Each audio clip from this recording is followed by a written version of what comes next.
Hello and welcome to another Bushwhacker review.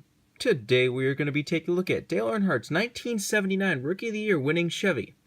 As you can see, this is part of the historical series, more importantly the Dale Earnhardt Legendary series.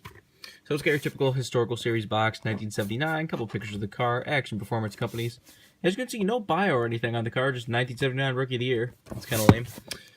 But same stuff all around as you would expect by now. They made a total of 68,016 of these things. Was produced in 2002. But anyways, let's get down to the car itself. Another very iconic look for Dale Earnhardt.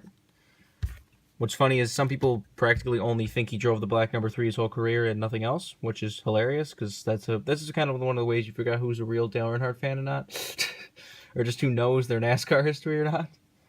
Is asking them what other cars Earnhardt drove. Now, if this car does look familiar, that is because it is basically what Jimmy Johnson's throwback was last year.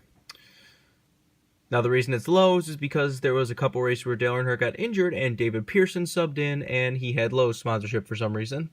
So that's why they used this paint scheme for the Lowe's car, but, you know, obviously this kind of works for that car too.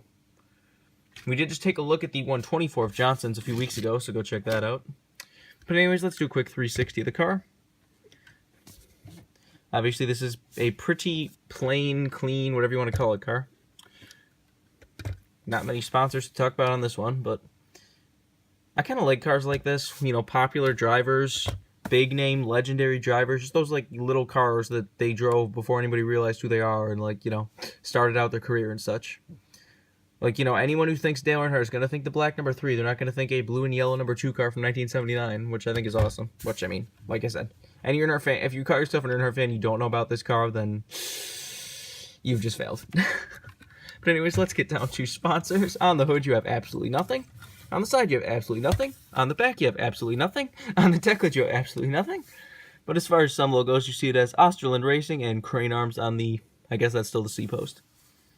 Does have all your good contingencies, has Busch Beer, STP, Edelbrock, CRC, does have Winston Cup logo right there. Champion Spark Plugs, Regal Ride, Union 76, 2 Union 76 logos for some reason. Die Hard. Does have nice chrome rims, which is very, very nice.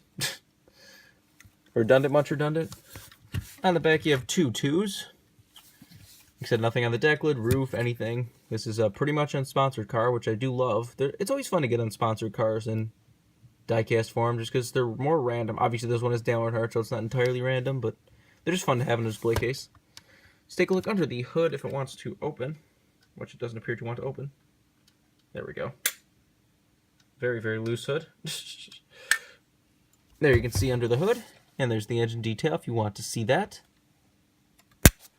Under the deck lid, you get your typical fuel cell and such back there. Obviously, no roof flaps back then. And there's the underside of the car, if you want to see that. It does have these sticker tires. I miss these nice clean bottoms before they started doing screws and making them all sorts of fucked up. And obviously, there's not really too much to talk about with a car like this, as it's pretty obvious it's an unsponsored car. There's not many things to go over with this car. But like I said, it's just a cool car. I pretty much got it because I did just get the Johnson a few weeks ago.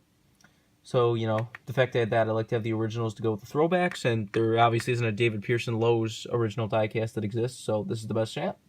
And this still looks fantastic with that car.